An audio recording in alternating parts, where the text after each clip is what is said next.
The air in the Grand Synod of the Ethelgard hegemony was not merely stale. It was ancient, recycled through filtration systems that had been humming since the stars in this sector were young, carrying with it the scent of ozone, polished obsidian, and the nervous pheromones of 1,000 subject species. High Exarch Valen sat upon the dais, his carapace gleaming under the harsh, violet luminescence of the chamber's central gravity. Well, his multifaceted eyes twitching with a mixture of boredom and creeping, existential dread. Beneath him, arranged in concentric circles of floating platforms that descended deep into the planet's crust, the representatives of the Galactic Concordat squabbled over trade tariffs, border disputes, and the infinite minutiae of an empire that had long ago ceased to expand and had begun, ever so slowly, to rot from within. But today, the agenda held an item that had drawn a hush over the usually cacophonous assembly, a silence that felt heavy, like the pressure of a deep ocean. The humans were returning.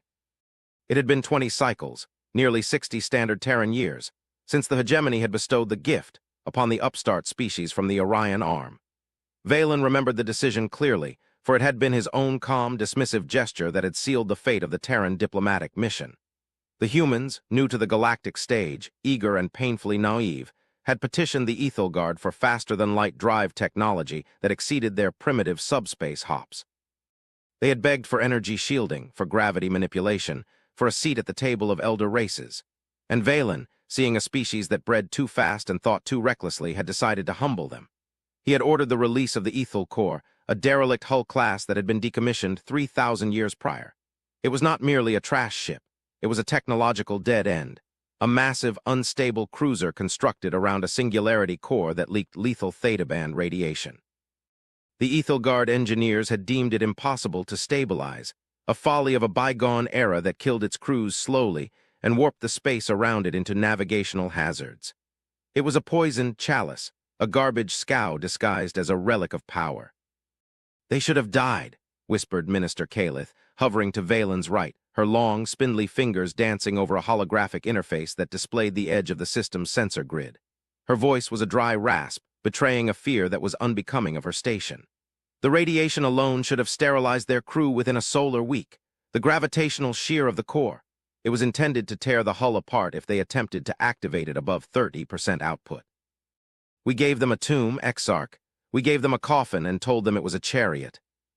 Valen shifted his weight, the bioarmor of his ceremonial robes clicking against the throne. "They are resilient," he murmured, though his internal thoughts were far less charitable. He had expected the humans to tow the Hulk back to their irradiated rock of a homeworld and bankrupt themselves trying to reverse-engineer a failed science. He had expected silence. He had expected them to learn their place in the hierarchy of the cosmos, that some fires were not meant to be stolen. Resilience does not equate to survival, Calith. If they are returning, it is likely on a sublight trajectory, dragging the carcass of the Ethel Core behind them to beg for our aid in disposing of it. They are coming to admit defeat. Prepare the decontamination protocols. I will not have their failure pollute my hearing chamber. The sensor grid chimed, a sound that usually indicated the gentle arrival of a merchant freighter or a diplomatic courier. But this chime was different. It was a low, resonant thrum that seemed to vibrate in the teeth of every being in the hall, a frequency that bypassed the ears and settled directly into the bone. The holographic display in the center of the room, usually a chaotic swirl of traffic lanes and orbital mechanics, suddenly cleared. All traffic markers vanished. The system defense fleet, a formidable armada of sleek, golden warships, began to drift on the display, their formations breaking as if pushed aside by an invisible hand. "Sensor anomaly," Calith announced, her voice rising an octave. "Gravimetric shear detected at the system periphery. It's massive, Exarch. The readings are nonsensical. Spacetime is folding in on itself." Valen leaned forward, his mandibles tightening. "A wormhole? The humans do not possess gate technology. No one does save for the ancients, and they are dust." "Not a wormhole," Calith corrected, her fingers flying across her console, the light of the data stream reflecting frantically in her dark eyes. "It is a displacement event. Something is forcing normal space to step aside. It is not traveling through the vacuum, it is traveling as the vacuum." Before Ray Valen could demand a coherent explanation, the reality of the situation tore through the sky above the capital city. The ceiling of the Grand Synod was a massive dome of transparent crystal, offering a view of the violet nebula that cradled their world. But the nebula was gone. In its place, a shadow had fallen, a void so absolute that it hurt the eyes to look upon it. It was not a ship in the conventional sense. There were no thrusters, no exhaust plumes, no glimmering windows. It was a silhouette of absolute darkness, a jagged, brutalist shape that resembled a shard of midnight broken off from the end of the universe. It hung in the upper atmosphere, defying gravity not by pushing against it, but by ignoring it entirely. The clouds of the planet did not swirl around it. They ceased to exist where they touched its hull, vanishing into the event horizon of its skin. It was the ethel core. The silhouette was unmistakable to Valen's trained eye, the hooked prow, the bulbous stern where the unstable core resided. But it had been changed. The rusty, pitting alloy of the original hull was gone, replaced, or perhaps coated, in a material that absorbed 99.9% of all light and radiation. It hung there, a monolith of silence, dwarfing the capital's spires, casting a pall of twilight over the entire hemisphere. "Hail them," Valen ordered, his voice steady despite the cold fluid pumping through his twin hearts. "Demand their identification and authorization for orbital entry. Activate the planetary defense grid. Target the core housing. If they make a hostile move, we detonate the instability we left inside." Exarch, the communications officer, called out from the pit below, his voice trembling. "The defense grid is offline." "Offline, explain," Valen roared, standing now, his height imposing over the assembly. "The targeting computers cannot lock," the officer cried, panic seizing the chamber. "The ship, it does not exist on our sensors. We can see it with our eyes, but the scanners register nothing but background radiation. It is a ghost, and, Exarch, we are receiving a transmission. It is not directed at us. It is being broadcast on all frequencies omnidirectionally. It is overpowering the local star's magnetic field." "Put it on screen," Valen commanded, sinking back into his throne, his claws gripping the armrests until the stone cracked. The central hologram flickered and coalesced into the image of a human. He stood on a bridge that looked nothing like the cramped, industrial interiors of Terran vessels Valen had seen before. The walls behind the human seemed to breathe, shifting with geometric patterns that hurt the mind to follow. The human was older, his hair a shock of white, his face lined with the deep fissures of stress and radiation exposure, yet his eyes were clear, terrifyingly calm. He wore a uniform of simple gray, unadorned by medals or ribbons. "I am Admiral Elias Thorne of the Terran Union," the human spoke, his voice translated instantly by the universal linguistic matrix. The tone was not one of begging. It was the tone of a teacher addressing a slow student, or perhaps a judge addressing the accused. "We return the gift you provided. We found it." Instructive. Valen activated his own transmission link, projecting his image to the human vessel. "Admiral Thorne," Valen said, injecting every ounce of imperial authority into his voice. "You have entered a restricted military zone with an unauthorized modification of hegemony property.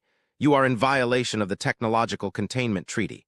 Surrender your vessel immediately, or we will trigger the failsafe codes embedded in the Singularity core.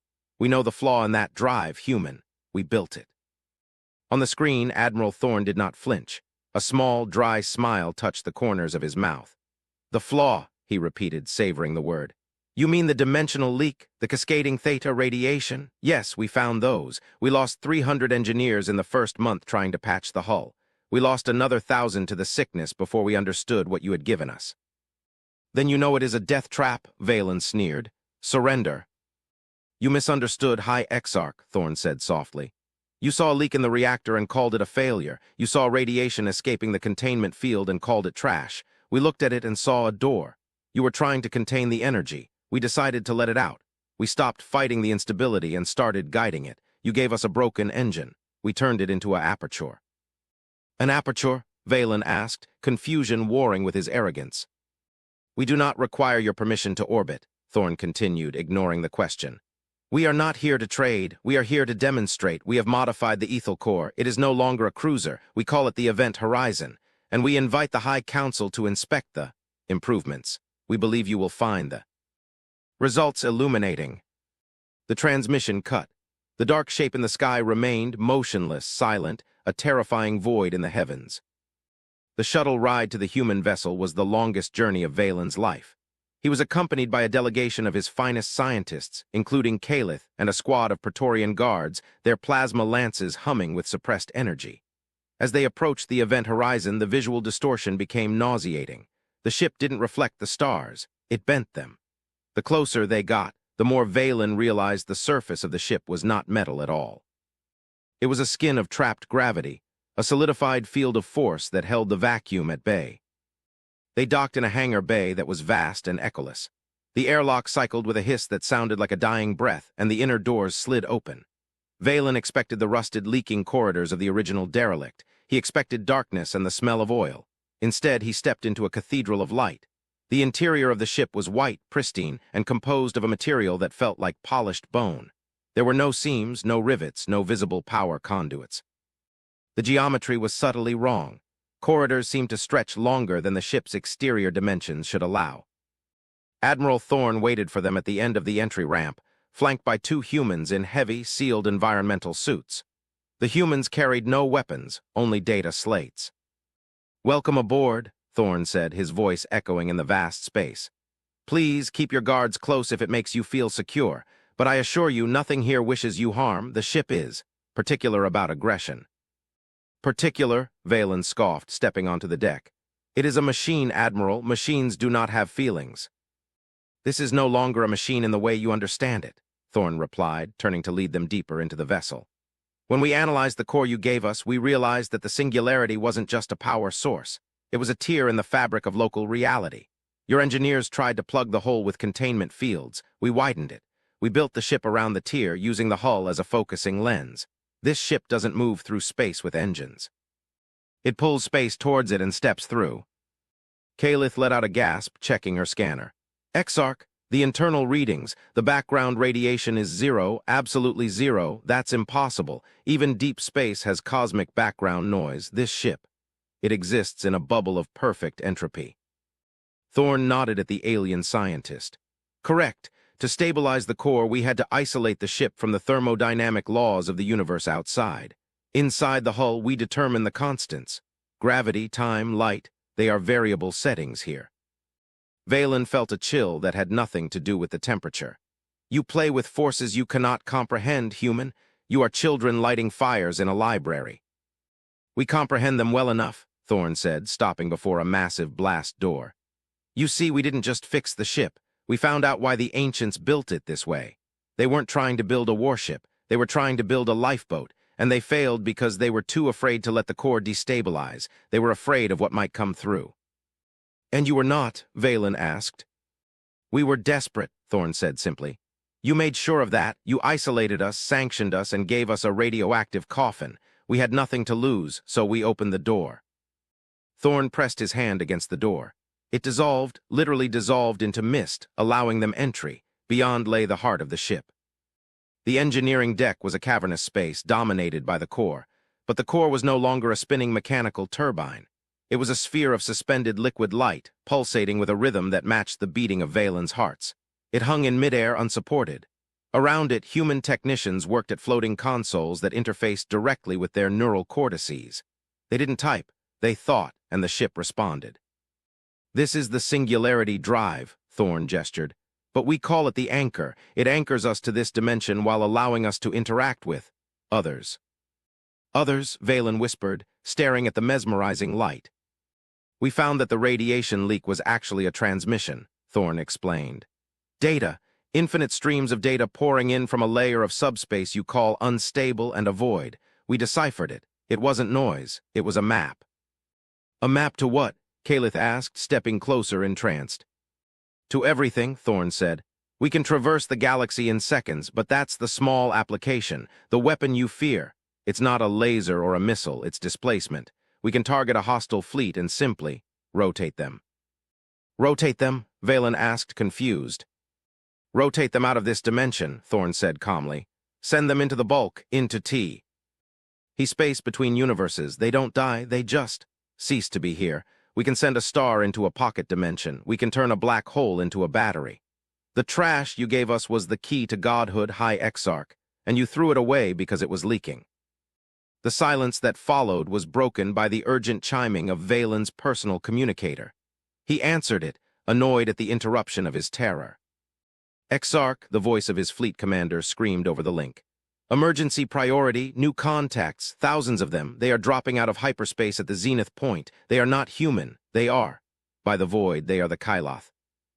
Valen's blood ran cold. The Kyloth, the ancient scourge, the biological swarm that had consumed half the galaxy 10,000 years ago before retreating into the dark void between galaxies. They were myths, monsters told to hatchlings to make them behave. They were not supposed to be real. Sensors confirm, the commander shouted. Bioships millions of tons each. They are swarming the perimeter. They are charging weapons. We are overwhelmed. The defense grid is barely scratching their armor. Valen looked at Thorn. The human admiral's expression had not changed. It seems our demonstration has a volunteer target, Thorn said. You knew, Valen accused, backing away. You knew they were coming. We told you the core was a receiver, Thorn said, his voice dropping to a gravelly low. The Kyloth didn't retreat. They were waiting. They detected the activation of the Ethel core 20 years ago. They track singularity signatures. They hunt civilizations that reach a certain threshold of power. They came for the ship. They came for us. And now they are here for you. We must flee, Valen stammered. Evacuate the council. Retreat to the inner systems. There is no retreat, Thorn said. They consume biomass. They will strip this world to bedrock in an hour. Your fleet is useless against them. You have stagnation and tradition. They have evolution and hunger. Then we are dead, Calith wept. No, Thorn said. You are not dead. You have allies if you can swallow your pride long enough to ask for help. Valen looked at the human, then at the holographic display Thorn activated. The sky above the planet was filling with red dots. The Kyloth swarm was like a bloody stain spreading across the stars. The Ethelgard fleet was dissolving, their golden ships breaking apart under the onslaught of acidic spores and plasma barrages. Help us, Valen whispered. It was the hardest thing he had ever said. Save us. Thorn turned to his crew. Condition 1, unseal the anchor, target the swarm density center. Aye, Admiral, a technician replied. Safety's disengaged, reality lock released. Thorn turned back to the aliens. Watch. On the main view screen, the battle raged. The massive Kyloth hive ships, organic leviathans the size of cities, were pushing through the debris of the Ethelgard fleet. They were unstoppable. Then the Event Horizon acted. It did not fire a beam. It did not launch a missile. The ship simply pulsed. A ripple of distortion shot out from the human vessel, moving faster than light, expanding in a sphere. As the ripple passed over the Ethelgard ships, nothing happened. But when it hit the Kyloth swarm, physics rebelled. The Kyloth ships didn't explode. They stopped. Instantly, inertia was cancelled. Then they began to fold. Space around the enemy fleet twisted into non-Euclidean shapes. Massive bioships were stretched like taffy, then compressed into spheres the size of marbles, then expanded again into two-dimensional sheets. It was a weapon of pure spatial manipulation. The humans were rewriting the coordinates of the enemy ships, forcing them to occupy the same space as themselves, or no space at all. In the center of the swarm, a rift opened, a jagged tier of white light. The Event Horizon's core was resonating with it. The rift inhaled. Thousands of Kyloth ships were dragged screaming into the tier. It was not a black hole, it was a rejection of their existence. They were being evicted from the universe. The sheer scale of the power was nauseating. It was godlike. It was the power to say no to the existence of matter. Within 10 minutes, the sky was clear. The Kyloth were gone, not destroyed, erased. The rift sealed with a thunderclap that shook the planet below despite the vacuum. Silence returned to the engineering deck. Valen slumped against the bulkhead, his legs giving out. He looked at the human admiral with a mixture of awe and absolute terror. What? What have you done? We took out the trash, Thorn said, his face grim. The Kyloth are a dimensionally sensitive species. We just shifted their phase variance. They are currently trapped in a pocket universe composed entirely of hard radiation. They won't be coming back. Thorn walked over to Valen and offered a hand to help the alien up. Valen stared at T. He soft, fleshy hand of the human. He had underestimated them. He had thought them scavengers. They were not scavengers. They were alchemists. They had taken lead and spun it into gold. They had taken death and forged it into a shield. Why, Valen asked, taking the hand. We treated you with contempt. We gave you a death sentence. Why save us? Because, Thorn said, pulling the exarch to his feet. We are not you. We don't hoard power. We don't fear the unknown. And we don't let potential allies die just to prove a point. Thorn gestured to the view screen, where the stars were shining clear and bright once more. The map we found in the core. It doesn't just lead to weapons, Exarch. It leads to other galaxies, other clusters. The ancients didn't build this ship to hide. They built it to explore. The universe is dying slowly. Entropy is winning. This ship, this technology, it can reverse that locally. We can reignite dead stars. We can fix unstable orbits. We can heal worlds. The human looked deep into Valen's eyes. We turned your trash into a superweapon, yes, but we intend to use it as a plowshare. The Kyloth were just the first hurdle. There is a signal coming from the Andromeda galaxy, a distress call. It's been repeating for 1,000,000 years. We intend to answer it. The question is, do you want to come with us? Or do you want to stay here in your palace and wait for the lights to go out? Valen looked at Calith. The scientist was already talking to the human engineers, her fear gone, replaced by a voracious hunger for knowledge. He looked at the screen at the infinite dark. The hegemony had been stagnant for millennia, rotting in its own safety. The humans had taken a rusty knife and cut a hole in the sky to show them the future. We cannot go back to how it was, Valen said quietly. You have broken the balance. The balance was a lie, Thorn said. Stability is death, chaos is life. Come with us, Valen, let's see what's out there. Valen straightened his robes. He looked at the terrifying, beautiful core of the ship, the beating heart of a new era. The hegemony will require a full briefing, Valen said, his voice regaining some of its formal strength, though the arrogance was gone, replaced by a newfound respect. And we will require specifications for the modifications. Thorn smiled. One step at a time, Exarch. First, let's get you home. We have a lot of work to do. The event horizon turned, its hull shimmering as it manipulated the gravity around it. It didn't fire thrusters. It simply decided to be somewhere else. As the stars blurred into streaks of impossible light, Valen realized that the humans hadn't just survived the trash ship. They had evolved because of it. And now they were dragging the rest of the galaxy into the future, kicking and screaming. The Ethelgard had given humanity a curse. Humanity had returned it as a promise. And as the ship slipped through the folds of reality, heading toward a destiny that terrified and thrilled the High Exarch in equal measure, he knew one thing for certain. The universe had just gotten a lot smaller, and humanity had just gotten infinitely larger. The diplomatic aftermath was as turbulent as the gravitational wake of the human vessel. For weeks, the Grand Synod was in an uproar. The footage of the Kyloth fleet vanishing into the void was played on loop in every quadrant of the hegemony. Species that had been subservient to the Ethelgard for generations began to look at their masters differently. If the Ethelgard could not stop the Kyloth, but the Terrans could. Who then held the true mandate of heaven? Valen spent his days in endless meetings, mediating between the terrified traditionalists who wanted to ban the humans from hegemony space, and the radical progressives who wanted to dissolve the government and petition for immediate integration with the Terran Union. The humans, for their part, remained distant but accessible. The event horizon stayed in a high synchronous orbit, a silent sentinel, while shuttles ferried scientists and diplomats back and forth. It was during one of these exchanges that the true nature of the human miracle began to seep into the consciousness of the Ethelgard elite. Calith, now acting as the primary liaison, brought her findings to Valen's private chambers. She looked exhausted, her carapace dull from lack of grooming, but her eyes burned with a manic intensity. It is not just technology, Exarch, she said, pacing the room. It is philosophy. That is what we missed. We looked at the Ethel core and saw the laws of physics as boundaries, walls that could not be scaled. The humans looked at them and saw suggestions. Explain, Valen said, rubbing his temples. The core, Calith said. The singularity, it responds to observation. It is a quantum-locked system on a macro scale. When we monitored it, our fear, our rigid expectation of failure, actually contributed to the instability. We expected it to leak, so it leaked. The humans, they are chaotic. They are optimistic to the point of delusion. When they worked on the core, they didn't fear it. They bonded with it. The interface systems they use, the neural links, they don't just send commands. They send intent. The ship works because they believe it can.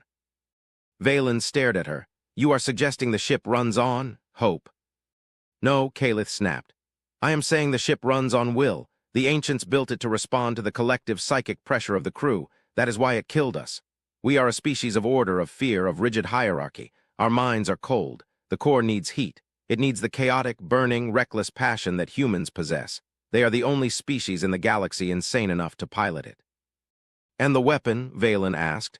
The displacement effect. A byproduct, Kalith said. The ship moves by rejecting the reality where it currently exists and asserting a reality where it wishes to be. When they use it as a weapon, they simply assert that the enemy does not exist. It is a weapon of ontological rejection. It is terrifying, Exarch, if they ever turned it on us. They won't, Valen said, surprising himself. Thorn had the power to rule the galaxy the moment he arrived. He could have decapitated the council and declared himself emperor. He didn't. He asked for an alliance. Why, Kalith asked. Because, Valen said, looking out the window at the black shape against the stars. Because they are lonely. They are powerful, yes, but they are a young species in a dark forest. They don't want subjects, they want friends. And that, Kalith, is why they will win. The Kyloth consume, we rule, humans. They connect. The alliance was formalized a month later. It was named the Concordat of Sol, a blending of the Terran and Hegemony designations. The Event Horizon was designated the flagship of the joint fleet, but the story did not end with treaties and handshakes. The twist that Thorn had alluded to, the signal from Andromeda, became the focus of the new unified command. The signal was not just a distress call. As the combined scientists of Earth and the Ethelgard decoded more of the data stream, they found it was a countdown. It is a timer, Thorn explained to the Joint Council, projecting a star chart of the local cluster. Andromeda is colliding with the Milky Way, not in 4 billion years as our old models predicted, but soon. Something is accelerating the drift, something is pulling the two galaxies together. The Kyloth, a Hegemony general asked. Bigger, Thorn said. The Kyloth were running from it. The signal is coming from a megastructure located in the void between the galaxies. It's an engine, a gravity engine the size of a solar system. Someone is trying to merge the galaxies to harvest the kinetic energy of the collision. A silence deeper than the void settled over the room. The political squabbles of the last few weeks seemed suddenly microscopic. We have to stop it, Valen said, his voice firm. He was no longer the bored bureaucrat on a throne. He was a leader facing the end of days. We can't stop it with conventional fleets, Thorn said. The scale is too vast, but the Event Horizon was built for this. The ancients didn't build it to leave the galaxy. They built it to tow things, to anchor reality. You intend to tow a galaxy? Kalith whispered. We intend to break the engine, Thorn corrected. We are going to take the Event Horizon into the intergalactic void. We are going to find this gravity engine, and we are going to use the displacement drive to shove it into a dimension where it can't hurt anyone. It is a suicide mission, the general said. It is a human mission, Thorn smiled. Which means the odds are roughly 50-50. We like those odds. Valen stood up. You will not go alone. The Ethel core was our hull. We know its bones. My engineers will accompany you. My fleet will provide the escort to the edge of the galaxy. Thorn nodded, a look of genuine respect passing between the two leaders. Accepted. Pack your bags, Exarch. It's going to be a long trip. The preparations for the departure were frantic and awe-inspiring. The combined industrial output of two civilizations was turned toward outfitting the Event Horizon and its escort fleet. New technologies were synthesized daily, Terran adaptability merging with Ethelgard precision. Ships were refitted with phase-shift armor. Weapons were upgraded with singularity-tipped munitions. On the eve of departure, Valen stood on the observation deck of the Event Horizon, looking back at his homeworld. It was small, fragile, a blue-violet marble in the dark. He felt a pang of fear, but it was drowned out by a surging sense of purpose. For thousands of years, his people had looked inward, obsessing over their borders, their history, their preservation. Now they were looking outward. Thorn joined him, handing him a glass of amber liquid, an earth beverage called whiskey. To the unknown, Thorn said, raising his glass. To the unknown, Valen repeated, tasting the burning liquid. It tasted like fire and oak. It tasted like risk. You know, Thorn said, looking at the stars, there's an old Earth saying, one man's trash is another man's treasure. You gave us this ship because you thought it was garbage, but I think, in a way, you gave us exactly what we needed to grow up, and in return, we're giving you a reason to live again. Valen chuckled, a dry, clicking sound. We gave you a weapon to kill yourselves. You turned it into a handshake. I suppose that is the ultimate victory. The ultimate victory, Thorn said, his eyes hard and bright, is making sure there's a tomorrow to wake up to. Bridge to engineering, spin up the anchor. Engineering here. Anchor is hot, reality is fluid, destination. The void, Thorne said. Maximum output, punch it. The ship shuddered, not from mechanical stress, but from the sheer joy of release. The stars outside elongated, shifted to blue, then violet, then vanished into a tunnel of swirling white light. The event horizon, the trash ship that became a god, slipped the surly bonds of the Milky Way and dove into the deep, dark ocean between the islands of light. They were no longer Terrans or Ethelgard. They were the crew of the only ship that mattered. And ahead of them in the crushing dark, a machine the size of a solar system waited, hungry and ancient. But it had never met humans before, and it had certainly never met a trash ship with a bad attitude and a singularity for a heart. The hunt was on. The intergalactic void was not empty. That was the first lesson Valen learned as the event horizon pierced the veil of the Milky Way's galactic halo. To the naked eye, it was an abyss of infinite black, a terrifying expanse of nothingness separating the twin spirals of the Milky Way and Andromeda. But to the sensors of the modified ship, sensors that tasted gravity and listened to the whispers of quantum foam, the void was alive. Rogue planets, Kalith murmured, her claws hovering over the sensor station on the bridge. Billions of them, ejected from their parent systems during the chaotic formation of the galaxies, drifting in the dark for eons. Frozen, dead worlds. Not all dead, Thorne corrected, leaning over her shoulder. Look at the thermal traces, some of them are being mined. Valen stepped closer. The main screen magnified a sector of the darkness. There, illuminated only by the faint, eerie glow of the event horizon's displacement field, was a planet the size of a gas giant. But it was shackled. Immense metallic tendrils, each thousands of kilometers long, were wrapped around the planet, boring into its core. The tendrils pulsed with a sickly green energy, siphoning the planet's internal heat and mass, feeding it into a network of conduits that stretched away into the dark, toward the distant, unseen center of the disturbance. The gravity engine, Valen whispered, it's feeding. It's strip mining the void, Thorne said, his voice cold. Harvesting rogue planets for fuel to pull the galaxies together. That structure isn't just a machine, it's a parasite on a cosmic scale. Alert, the tactical officer, a human named Rodriguez, barked. We have company, the mining tendrils. They're reacting to our presence. They're detaching. On the screen, the massive metal roots released the dying planet. They writhed in the vacuum like angered serpents, turning their tips toward the event horizon. The tips opened, revealing maws glowing with concentrated plasma. Automated defense systems, Thorne analyzed instantly. Drones, big ones, evasive maneuvers, rotate displacement fields. The ship lurched, not physically, but dimensionally. The universe outside tilted. The plasma bolts fired by the giant tendrils passed harmlessly through the space where the event horizon had been a microsecond before. The ship reappeared 10 kilometers to the left in the fourth dimension, flanking the enemy. Return fire, Thorne ordered. Singularity torpedoes, pattern Delta. Valen watched as the human weapons launch bays opened. They didn't fire missiles. They fired spheres of compressed darkness. The torpedoes traversed the distance instantly. When they struck the metallic tendrils, there was no explosion. The metal simply crumpled, imploding into a pinpoint of infinite density, then vanishing with a sharp pop of X-rays. Effective, Valen noted, his heart's racing. Only against the drones, Thorne said grimly. We haven't seen the master yet. They pushed deeper into the void, following the conduits. The journey took days, even at their impossible speeds. The sense of isolation was crushing. There were no stars here, only the distant, hazy patches of the galaxies behind and ahead. They were specks of dust in a cathedral of night. Finally, they saw it. It W. As a ring of impossible scale, circling a central point of absolute darkness. The ring was constructed of the same dark, light-absorbing material as the Ethel Core's original hull, but refined, perfect.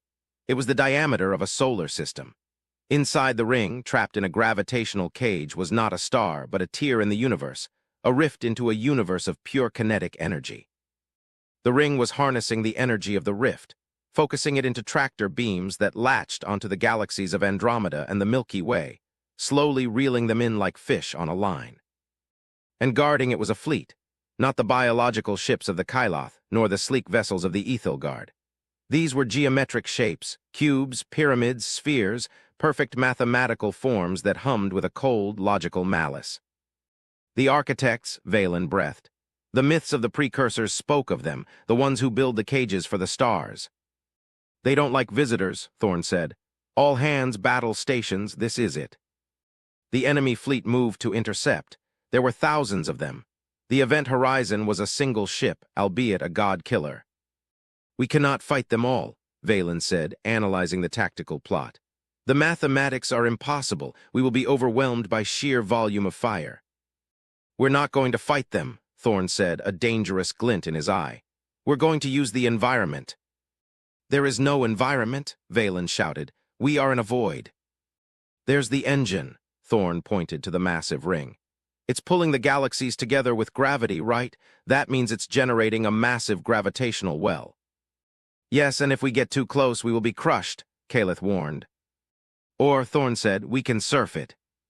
Thorne turned to the helm. Drop the safety limiters on the anchor. I want full synchronization with the external gravity well. We're going to turn the event horizon into a gravity lens. We're going to catch the engine's pull and reflect it back at the fleet. That will tear the ship apart, Caleth screamed. The structural integrity fields cannot hold a reflected gravity wave of that magnitude. The hull won't hold it, Thorne said calmly. The singularity will. We're going to channel the force through the core. Valen looked at the human. It was madness, it was suicide, it was brilliant. Do it, Valen said. The event horizon dove toward the ring. The enemy fleet pursued, firing beams of coherent entropy that scarred the ship's shields. Alarms screamed. Sparks showered from the overhead consoles. Closer, Thorne yelled over the din. Wait for the gravity shear. The ship shuddered violently. They were entering the influence of the engine. The G-forces, even dampened, were crushing. Valen felt his exoskeleton groaning under the pressure. Now, Thorne commanded, activate the lens, invert the anchor. The human technicians screamed in unison as the neural feedback hit them, their minds struggling to hold the mathematical construct of the maneuver. The core in engineering flared white-hot. The event horizon did not succumb to the gravity. It caught it. Like a mirror catching a laser, the ship absorbed the immense gravitational pull of the engine, spun it around the singularity core, and fired it back out in a focused cone directly at the pursuing architect fleet. The effect was cataclysmic. The space occupied by the enemy fleet suddenly became a point of infinite attraction. The architect ships didn't just crash into each other. They were crushed into a single, super-dense sphere of debris in the span of a heartbeat. Thousands of ships, compressed into a ball of scrap metal no larger than a moon. The event horizon shot past the wreckage, riding the recoil of the blast like a rocket. Target clear, Rodriguez shouted. We have a path to the ring control node. Take us in, Thorne wheezed, wiping blood from his nose. The strain on the crew was immense. They approached the control node, a massive spire rising from the surface of the ring. We can't destroy the ring, Caleth said, analyzing the data rapidly. If we destroy it, the stored potential energy will release. It will wipe out both galaxies. It will be a supernova on a galactic scale. We don't need to destroy it, Thorne said. We just need to shut it off, or better yet, reverse it. Reverse it, Valen asked. Push the galaxies apart, Thorne said. Reset the drift, buy us another 4 billion years. To do that, Caleth said, we would need to interface with the architect computer. Their code is alien, incomprehensible. Not to the ship, Thorne said. The ethel core, the hull, it's made of the same material as the ring, don't you see? The ancients who built your trash ship. They didn't build it, they stole it. They stole it from the architects. That's why the interface works. That's why it's compatible. Valen was stunned. The history of his people was a lie. They hadn't invented the technology, they had scavenged IT from these cosmic builders and failed to understand it. We have to dock, Thorne said. Hard connect. The event horizon slammed into the docking port of the control spire. Grappling clamps locked on. I'm going over, Thorne said, unbuckling his crash webbing. I need a team. I will go, Valen said, standing up. Thorne looked at him. It's dangerous, Valen. It is my history, Valen said. My people's lie, I must face it. Good man, Thorne grinned. Let's go. They moved through the airlock into the architect's structure. The interior was vast, dark, and silent. Geometric patterns pulsed on the walls. They reached the central core, a column of light that controlled the physics of the ring. Thorn plugged his data slate into the interface. It's fighting me. The encryption is adapting. Use the key, Valen said. What key? Valen reached into his robes and pulled out a small, crystalline shard. The control cipher. We found it in the wreckage of the original Ethel Core site. We thought it was a religious artifact. It is an access key. Thorn took the shard. You kept this in a museum. We didn't know, Valen admitted. Thorn jammed the shard into the console. The light column turned from angry red to a soothing blue. The rumbling of the ring ceased. The gravitational pull stopped. Reversing polarity, Thorn said, his fingers flying. Disengaging tractor fields, initiating repulsive push. Outside, the massive ring groaned. The energy flow reversed. Instead of pulling, it began to push.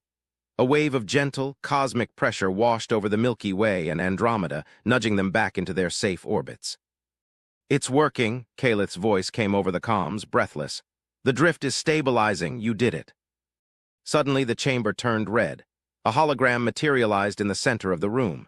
It was a geometric shape, a shifting tesseract. A voice, booming and devoid of emotion, filled their minds. Anomaly detected. Primitive LIFEFORMS interfering with the grand design. The merger is necessary for the ascension. You delay the inevitable. We prefer the inevitable to be a bit further down the schedule, Thorn retorted. You are vermin, the architect voice boomed. You inhabit the shell of our discarded technology. You wield TOOLS you do not understand. We understand enough, Valen stepped forward, his voice projecting the full authority of the High Exarch. We understand that you treat galaxies as fuel and life as an error. We reject your design. Rejection is irrelevant. Self-destruct sequence initiated. This facility will detonate in T-3 minutes. Run, Thorn yelled.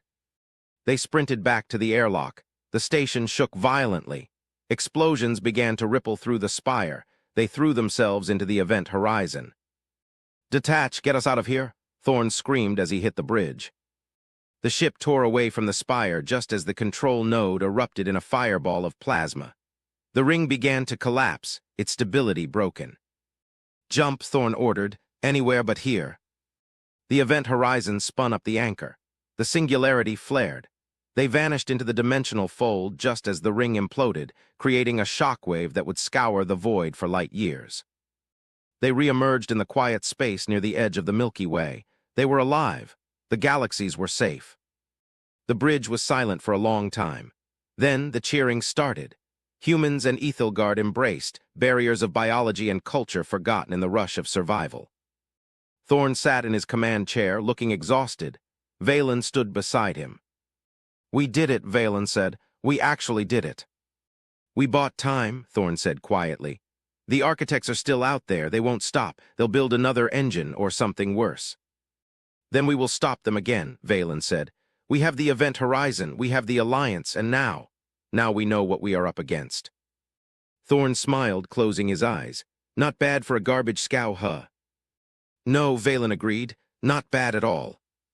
Epilogue: The New Horizon. 10 cycles later, the Grand Synod was no longer a place of fear. It was the center of the Galactic Concordat Council. Humans, Ethelgard, and a dozen other species sat at the table. In orbit, the event horizon was undergoing a refit. It was no longer alone.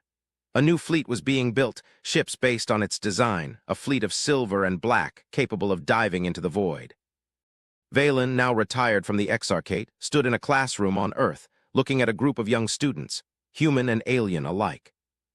The universe is not a safe place, Valen taught, his voice raspy but warm. It is dark, and it is cold, and it is full of things that want to consume you, but we do not hide, we do not build walls. He activated a hologram of the event horizon. We build doors, he said, and we walk through them together. Far above, on the bridge of the great ship, Admiral Thorn, older now, his hair completely white, watched the conster. Ukshan, he looked at the sensor readings from the deep void. There were blips, shadows moving in the dark. The architects were regrouping. He smiled. Let them come, he whispered. We're ready.